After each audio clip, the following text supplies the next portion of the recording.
നമസ്കാരം. സ്പെഷ്യൽ കറസ്പോണ്ടൻറ്റിൻ്റെ ഈ ലക്കത്തിലേക്ക് എല്ലാവർക്കും സ്വാഗതം. നമ്മുടെ രാജ്യത്ത് ഏറ്റവും അധികം മത്സ്യബന്ധനം നടക്കുന്ന സംസ്ഥാനമാണ് കേരളം. ഏറ്റവും അധികം മത്സ്യത്തൊഴിലാളികളും കേരളത്തിൽ തന്നെ.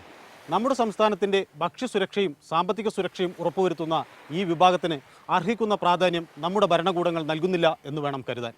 ആശങ്കയും ഭീതിയും അനുദിനം വർദ്ധിച്ചു വരുന്ന മത്സ്യത്തൊഴിലാളികളുടെ തൊഴിൽ സാഹചര്യങ്ങൾ അനാവരണം ചെയ്യുന്നു ഈ ലക്കം സ്പെഷ്യൽ കറസ്പോണ്ടൻറ്റ്.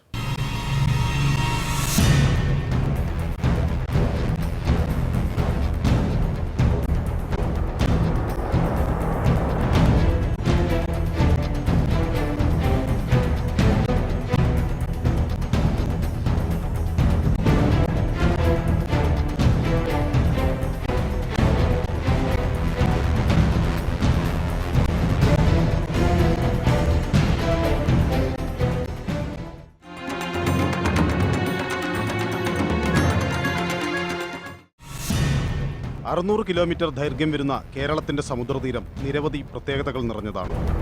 ലോകത്തു തന്നെ മൂല്യശോഷണം സംഭവിക്കാത്ത ചുരുക്കം ചില മത്സ്യബന്ധന മേഖലകളിൽ ഒന്നാണ് നമ്മുടെ സമുദ്രതീരം.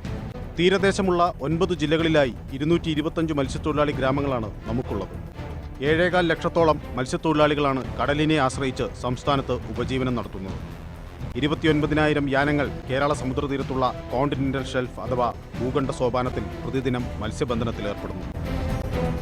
39,140 ചതുരശ്ര കിലോമീറ്റർ വിസ്തീർണമുള്ള ഭൂഖണ്ഡ സോപാനം ഭക്ഷ്യയോഗ്യമായ മത്സ്യങ്ങളാൽ സമ്പുഷ്ടമാണ്. ലോകത്ത് ഭക്ഷ്യയോഗ്യമായ 279 ഇനം മത്സ്യങ്ങളിൽ 180 ഇനങ്ങളും ഇവിടെ ലഭ്യമാണ്. ഇന്ന് ലോകത്ത് ഒരു വർഷം ശരാശരി 9 കോടി ടൺ മത്സ്യമാണ് പിടിക്കുന്നതെന്ന് ഏറെക്കുറെ കണക്ക്. മത്സ്യോൽപാദനം കുത്തനെ ഇടിഞ്ഞിരിഞ്ഞുകൊണ്ടിരിക്കുകയാണ്. ശീത മത്സ്യമുള്ള യൂറോപ്യൻ രാജ്യങ്ങളിലെ ടെമ്പറേറ്റ് വാട്ടർ എന്ന് പറയും, അവിടുത്തെ മത്സ്യോൽപാദനം ഏതാണ്ട് ഗണ്യമായി കുറഞ്ഞു. 2048 ആകുമ്പോൾ ലോകത്തെ ഭക്ഷ്യയോഗ്യമായ മത്സ്യങ്ങൾ അപ്പാടെ ഈ ഭൂമണ്ഡലത്തിൽ നിന്നും അപ്രത്യക്ഷമാകുമെന്ന് പറയുന്ന പരിഭ്രാന്തി ഉണ്ടാക്കുന്ന റിപ്പോർട്ട് ഐക്യരാഷ്ട്ര സംഘടന ഇന്ന് പുറത്തേക്ക് വിട്ടുകഴിഞ്ഞിരിക്കുന്ന ഒരു സാഹചര്യമാണ്. അത്ഭുതകരമായൊരു കാര്യം, യൂറോപ്പിലും മറ്റെല്ലാ രാജ്യത്തും മത്സ്യം കുറയുമ്പോൾ ലോകത്തെ 15 ഫിഷിംഗ് ഗ്രൗണ്ടുകളിൽ 13 മത്സ്യം ഓവർ ഫിഷിങ്ങിന് വിധേയമായി കഴിഞ്ഞപ്പോൾ 2 ഫിഷിംഗ് ഗ്രൗണ്ടിലാണ് മത്സ്യം ഇപ്പോഴും സമ്പന്നമായിട്ടുള്ളത്. അത് ഇന്ത്യൻ മഹാസമുദ്രത്തിലെ അറബിക്കടലിലും ബംഗാൾ ഉൾക്കടലിലുമാണ്. 6.25 ലക്ഷം ടൺ മത്സ്യമാണ് കഴിഞ്ഞ വർഷം മാത്രം കേരളം പിടിച്ചെടുത്തത്. അങ്ങനെ എല്ലാ അർത്ഥത്തിലും നമ്മുടെ സാമ്പത്തിക സുരക്ഷയുടെയും ഭക്ഷ്യസുരക്ഷയുടെയും അടിത്തറയാണ് മത്സ്യബന്ധന മേഖല. ഇന്ത്യയിൽ പ്രത്യേകിച്ച് കേരളത്തിൽ മത്സ്യബന്ധനത്തിൽ ഏർപ്പെടുന്നവരിൽ 90% ഉപജീവന മത്സ്യബന്ധനത്തിൽ ഏർപ്പെടുന്നവരാണ്.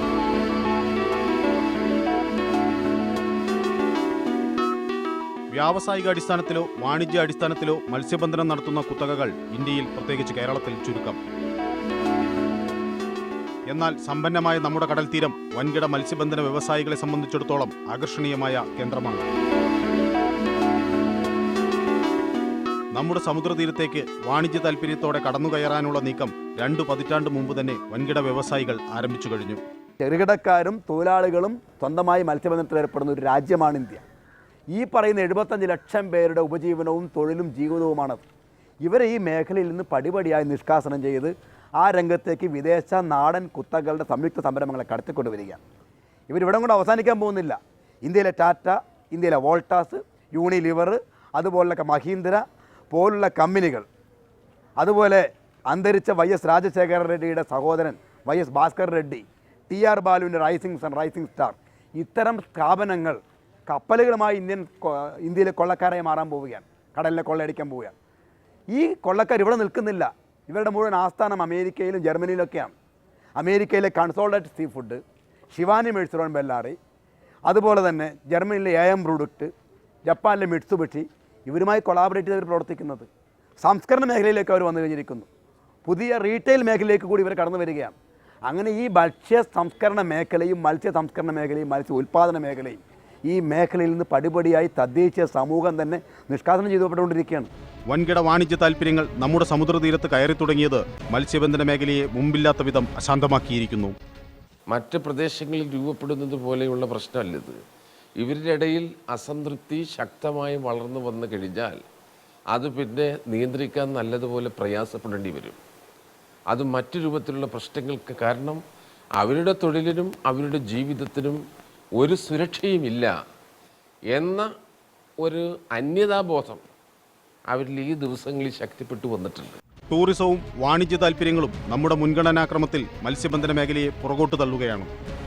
വികസന പദ്ധതികളുടെ ഭാഗമായി കടലിന്റെ പല ഭാഗങ്ങളിലേക്കും മത്സ്യത്തൊഴിലാളികൾക്ക് പ്രവേശനം നിഷിദ്ധമായി കഴിഞ്ഞു. കടലിൽ നിന്ന് മത്സ്യത്തൊഴിലാളികളെ ആട്ടിപ്പായിക്കാൻ പലയിടത്തും ഉദ്യോഗസ്ഥർ നിയുക്തരായിരിക്കുന്നു. SPM പദ്ധതിയുടെ 5 നോട്ടിക്കൽ മേൽ, അതായത് 9 കിലോമീറ്റർ പരിസരത്ത് മത്സ്യത്തൊഴിലാളികൾക്ക് മീൻ പിടിക്കാൻ പാടുന്ന തീരുമാനം അവരെടുത്തു കഴിഞ്ഞിരിക്കാം. ഈ കാണുന്ന പുഴ 5 കിലോമീറ്റർ പരിസരത്ത് ഇത് മുഴുവൻ മത്സ്യത്തൊഴിലാളി മീൻ പിടിക്കുന്ന സ്ഥലമാണ്. മീൻ പിടിച്ചുകൂടാ എന്നൊരു തിട്ടൂരം കൊച്ചിൻ പോട്ട് ഇറക്കിയിരിക്കുകയാണ്.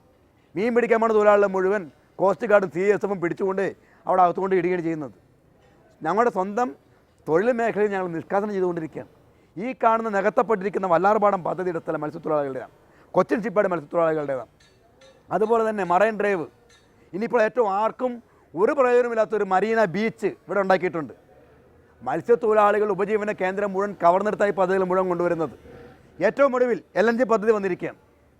ഇനി വരുന്ന ദിവസങ്ങളിൽ LNGയിൽ നിന്ന് 117 കിലോമീറ്റർ കടലിലൂടെ തെക്കോട്ട് കായംകുളത്ത് കൊണ്ടുപോകാൻ തീരുമാനിച്ചിരിക്കുകയാണ്. ഒരു 2-3 അപകടം സംഭവിച്ചാൽ ആ പ്രദേശം മുഴുവൻ പ്രൊട്ടക്റ്റഡ് ഏരിയ ആയിട്ട് പ്രഖ്യാപിക്കും. 36 മത്സ്യത്തൊഴിലാളി ഗ്രാമങ്ങൾക്ക് സമാന്തരമായിട്ടായി കുഴൽ പോകുന്നത്. എവിടെയാണ് നമ്മൾ ജീവിക്കുക? എവിടെ പോയി മീൻ പിടിക്കുക? പരിഷ്കൃതം എന്ന് അവകാശപ്പെടുന്ന സമൂഹം കടലിൽ വിഭാവനം ചെയ്യുന്ന വികസനത്തിന് മത്സ്യത്തൊഴിലാളിയും ഉപജീവനത്തിനായുള്ള മത്സ്യബന്ധനവും വിലങ്ങുതടിയാണ്. കൂറ്റൻ വാണിജ്യ താൽപ്പര്യങ്ങളുമായി നമ്മുടെ തീരത്തെത്തുന്നവർക്ക് മത്സ്യത്തൊഴിലാളികൾ പ്രതിബന്ധങ്ങളാണ്. അതിന്റെ തെളിവാണ് കഴിഞ്ഞ ഫെബ്രുവരി 15-ന് മത്സ്യത്തൊഴിലാളികൾക്ക് നേരെയുണ്ടായ വെടിവെപ്പ്.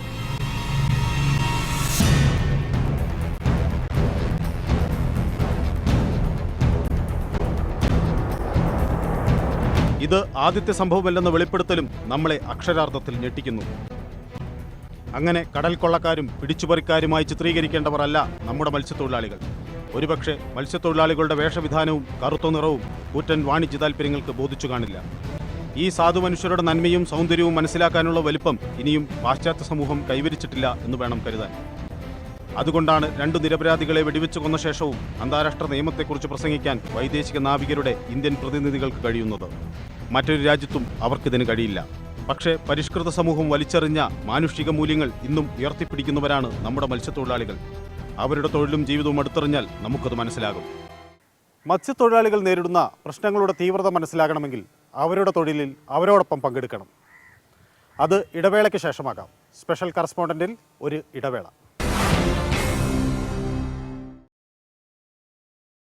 സ്പെഷ്യൽ കറസ്പോണ്ടന്റിലേക്ക് വീണ്ടും സ്വാഗതം. നമ്മൾ പുറത്തുനിന്ന് കാണുന്നത്ര മനോഹരമാണോ മത്സ്യത്തൊഴിലാളിയുടെ തൊഴിലും ജീവിതവും? ഈ ചോദ്യത്തിന് ഉത്തരമറിയാൻ ഞങ്ങൾ അവർക്കൊപ്പം യാത്ര ചെയ്തു. കൊച്ചി തീരത്ത് നിന്ന് ഏതാണ്ട് 10 കിലോമീറ്റർ കടലിൽ ഉദയസൂര്യൻ എന്നൊരു ബോട്ടിലാണ് ഞാനിപ്പോഴുള്ളത്. കടലിൻ്റെ മാർത്തട്ടിൽ മത്സ്യത്തൊഴിലാളികൾ ഉപജീവനത്തിനായി മല്ലടിക്കുന്ന കാഴ്ചകൾ നമുക്കിവിടെ കാണാം.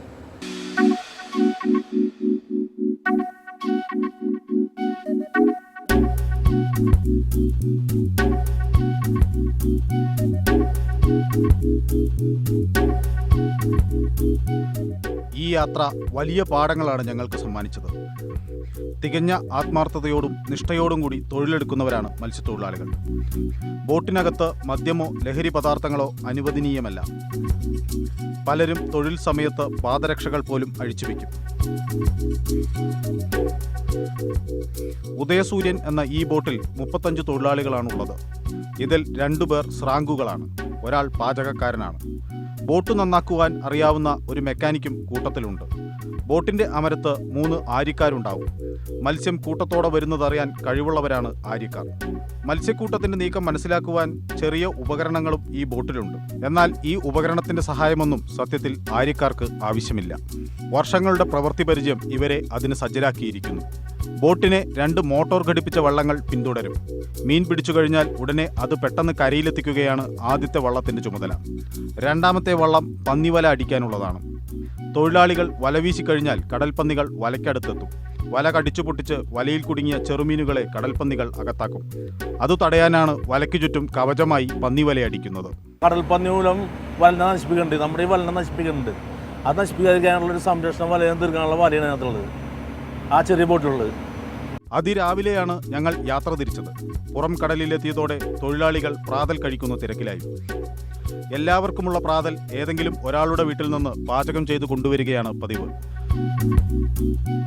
പ്രാതൽ കഴിഞ്ഞപ്പോൾ പിന്നെ മത്സ്യബന്ധനത്തിനുള്ള തയ്യാറെടുപ്പുകൾ തുടങ്ങി. ഇതിനിടയിൽ ചിലർ കുശലം പറഞ്ഞു, ചിലർ ക്ഷേമാന്വേഷണങ്ങൾ നടത്തി, മറ്റു ചിലർ പരസ്പരം കളിയാക്കി ചിരിച്ചു. ഈ സമയം മത്സ്യബന്ധന മേഖലയെക്കുറിച്ചുള്ള വിവരങ്ങൾ ആര്യക്കാരിൽ പ്രധാനിയായ മുരളീധരനിൽ നിന്ന് ഞങ്ങൾ ചോദിച്ചറിഞ്ഞു. മത്സ്യബന്ധനത്തിന്റെ ലാഭകരമല്ലാത്ത അവസ്ഥയെക്കുറിച്ചാണ് മുരളീധരൻ വിവരിച്ചത്. ചെലവ് കൂടുതൽ, വരുമാനം കുറവ്. ഇതാണ് ഇന്നത്തെ മത്സ്യബന്ധന മേഖല. പൊതുവേ എല്ലാവർക്കും തോന്നുന്നത് മത്സ്യബന്ധന മേഖല വളരെ വിജയത്തിലാണ്, അത് നല്ല രീതിയിലാണ്. പക്ഷേ വിജയം വരുന്നത്, ഏതൊക്കെ പുരോഗമനം വരുന്നത് അതുപോലെ തകർച്ചയിലോട്ടാണ് പോകണം മത്സ്യബന്ധന മേഖല തന്നെ. തോന്നാൻ കാരണം എന്ന് പറഞ്ഞാൽ പണ്ട് ഉണ്ടായ വായിൽ വലിയ ചാള, വലിയ മീനുകൾ ഒന്നും ഇപ്പോൾ കാണുന്നില്ല. നേരത്തെ ഞങ്ങൾക്ക് വറ്റ, ആഗോലി, മാച്ചാൻ, നെയ്മീൻ, ഈ കുടുത ഇതൊക്കെ ഇട്ടുമായിരുന്നു. ഇപ്പോൾ ആ മീനത കാണാനില്ല. പുറം കടലിലെത്തി ഞങ്ങൾ മത്സ്യക്കൂട്ടത്തിന്റെ വരവിനായി കാത്തിരുന്നു. ആ കാത്തിരിപ്പ് മണിക്കൂറുകൾ നീണ്ടു. ചിലർ തളർന്നു തുടങ്ങി. ഉച്ചയായിട്ടും പ്രതീക്ഷ തുടരുകയാണ് ഞങ്ങൾ. ബോട്ടിലെ തൊഴിലാളികൾ മറ്റു ബോട്ടിലുള്ളവരുമായി മത്സ്യലഭ്യതയെക്കുറിച്ച് അന്വേഷണങ്ങൾ നടത്തുന്നുണ്ടായിരുന്നു. അതിനായി ഇവർക്ക് വയർലെസ് സെറ്റുകളുണ്ട്. മത്സ്യത്തൊഴിലാളികളെക്കുറിച്ചുള്ള പുറം ലോകത്തിന്റെ ധാരണകൾ പലതും തെറ്റാണെന്ന് ഞങ്ങൾക്ക് മനസ്സിലായി. നമുക്ക് സുന്ദരം എന്ന് തോന്നുന്ന കാഴ്ചകളിലെ ഈ മനുഷ്യരുടെ തൊഴിൽ സാഹചര്യങ്ങൾ ദുരിതം നിറഞ്ഞതാണ്. തിരച്ചിലിന്റെ ഭാഗമായി എത്തുന്ന കോസ്റ്റ് ഗാർഡിന്റെയും മറൈൻ എൻഫോഴ്സ്മെന്റിന്റെയും ഉദ്യോഗസ്ഥരുടെ പെരുമാറ്റമാണ് ഏറ്റവും കഷ്ടം. ചിലപ്പോൾ അവർ തൊഴിലാളികളെ മർദ്ദിക്കുകയും ചെയ്യും. അങ്ങനെ മർദ്ദിക്കാൻ ഉദ്യോഗസ്ഥർക്ക് അവകാശമുണ്ടെന്നാണ് തൊഴിലാളികളുടെ വിശ്വാസം. കോസ്റ്റ് ഗാർഡ് മർദ്ദിച്ചിട്ടുണ്ട്. ചില 1-2 വള്ളങ്ങളിലെ നമ്മുടെ നാട്ടിൽ തന്നെ 1-2 ആൾക്കാരെ അവർ മർദ്ദിച്ചിട്ടുണ്ട്. അത് ചില സംഭവങ്ങൾ വിളിച്ചിട്ടാണ് സംഭവിച്ചേക്കുന്നത്. അപ്പോൾ അവർ വന്നു പറയുമ്പോൾ തന്നെ ഹിന്ദി അറിയാൻ പാടില്ല. ഇപ്പം നമ്മുടെ മത്സ്യത്തൊഴിലാളികൾക്ക് മിക്കവാറും ഹിന്ദി അറിയാൻ പാടില്ല, അവർ ഹിന്ദിയിൽ സംസാരിക്കാറുള്ളൂ. അപ്പോൾ ആശയവിനിമയത്തിൻ്റെ ചില തകരാറുകൾ സംഭവിക്കുന്ന സംഭവങ്ങളാണത്. എന്നിട്ട് അവർ അവരുടേതായ ഒരു പവറുണ്ടല്ലോ, ആ പവറിലവർ കാണിക്കും. അപ്പം നമ്മൾ അനുസരിക്കാൻ ബാധ്യസ്ഥരാണല്ലേ.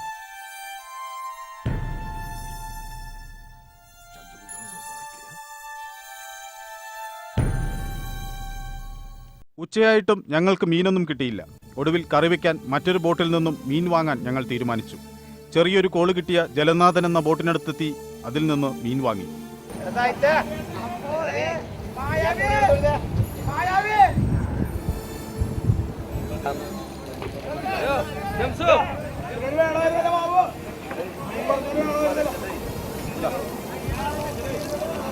മത്സ്യത്തൊഴിലാളികൾ പരസ്പരം ബഹുമാനമുള്ളവരാണ്.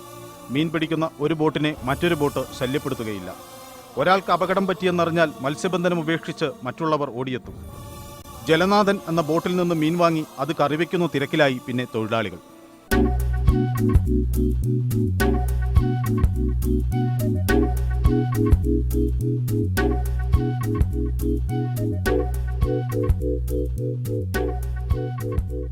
ഭക്ഷണം കഴിഞ്ഞ് വീണ്ടും കാത്തിരിപ്പ് തുടർന്നു. ദൂരെയുള്ള ചില ബോട്ടുകൾ മീൻ പിടിക്കുന്നത് ഞങ്ങൾ നോക്കിയിരുന്നു. വൈകുന്നേരമായതോടെ ഒരു കോള് വരുന്നതിന്റെ സൂചന ആര്യക്കാർക്ക് ലഭിച്ചു. അതോടെ വലയടിക്കാനുള്ള നീക്കം ആരംഭിച്ചു. ഒരു ചാളക്കൂട്ടത്തെ ലക്ഷ്യമാക്കിയാണ് ഉദയസൂര്യൻ വലയടിച്ചത്.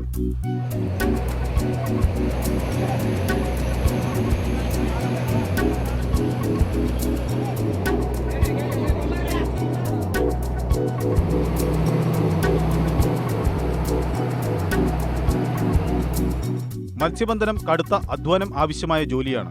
ഏതു സമയത്തും അപകടം സംഭവിക്കാം. കാലാവസ്ഥ അനുകൂലമല്ലെങ്കിൽ പിന്നെ പറയുകയും വേണ്ട. വല വലിച്ചു കയറ്റുകയാണ് ഏറ്റവും കഠിനമായ ജോലി. ഒരു താളത്തിലാണ് തൊഴിലാളികൾ വല വലിച്ചു കയറ്റുന്നത്.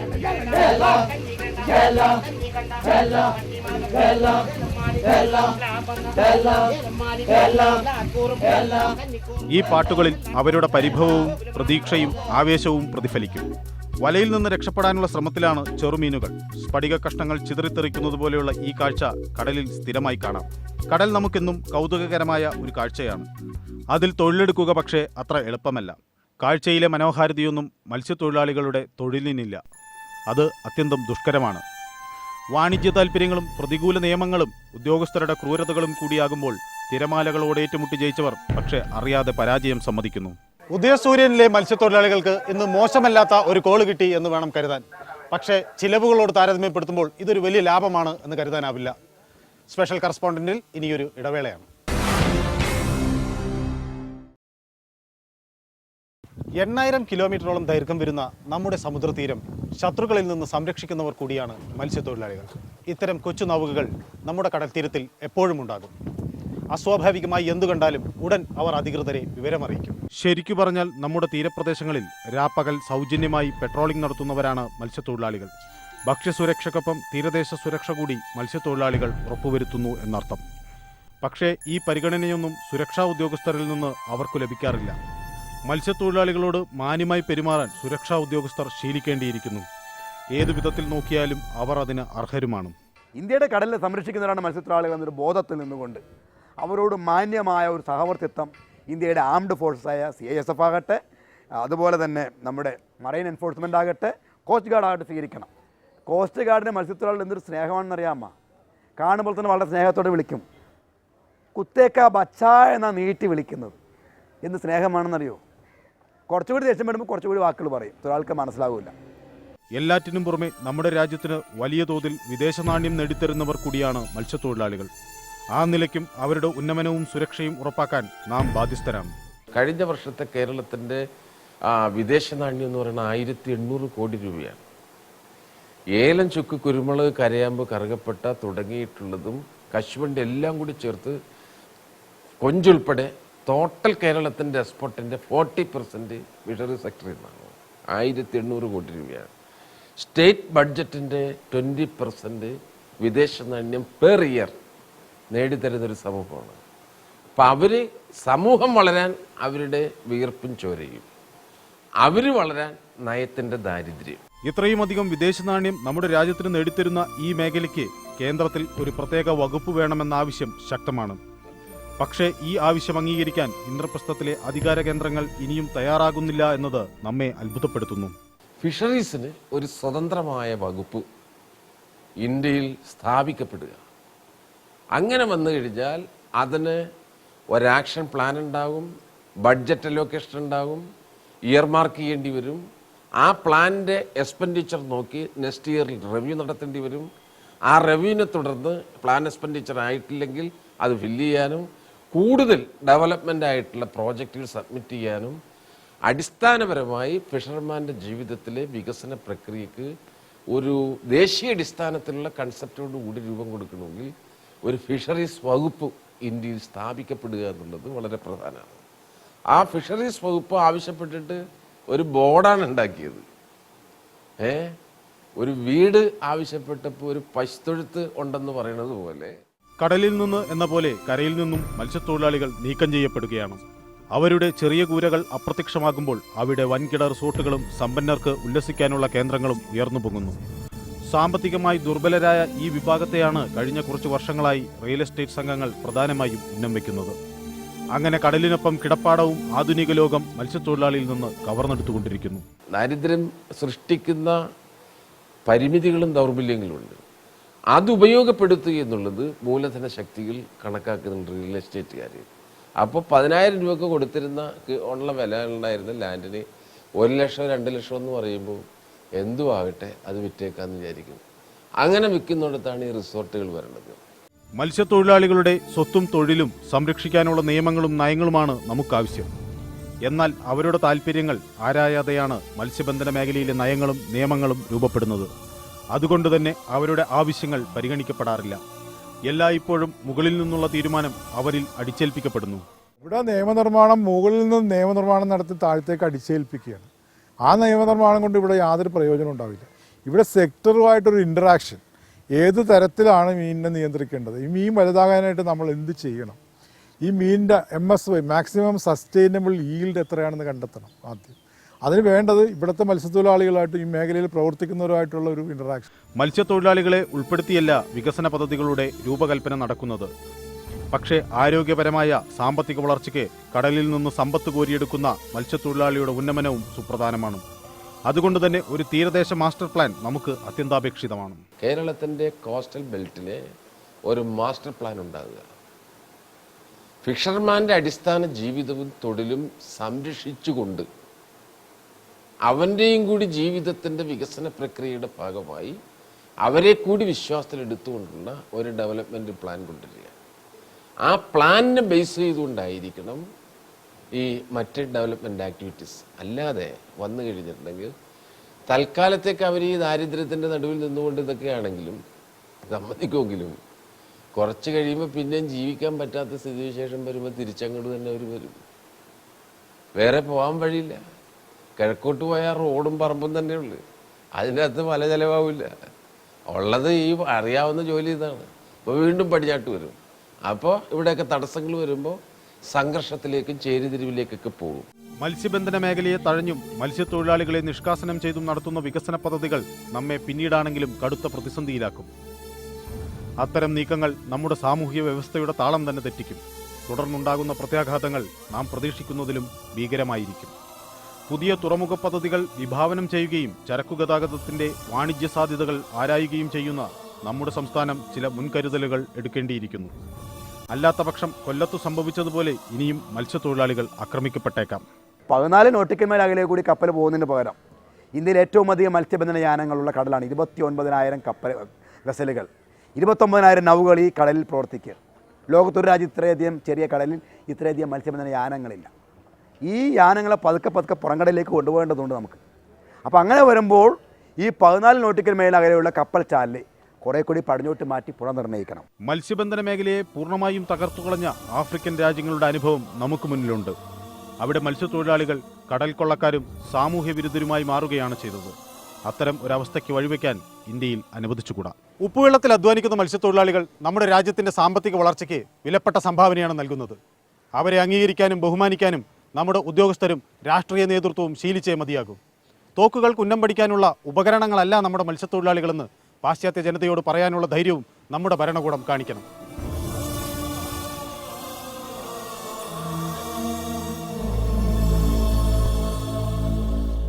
ഈ ലക്കത്തെ സ്പെഷ്യൽ കറസ്പോണ്ടന്റ് ഇവിടെ അവസാനിക്കുന്നു. നന്ദി.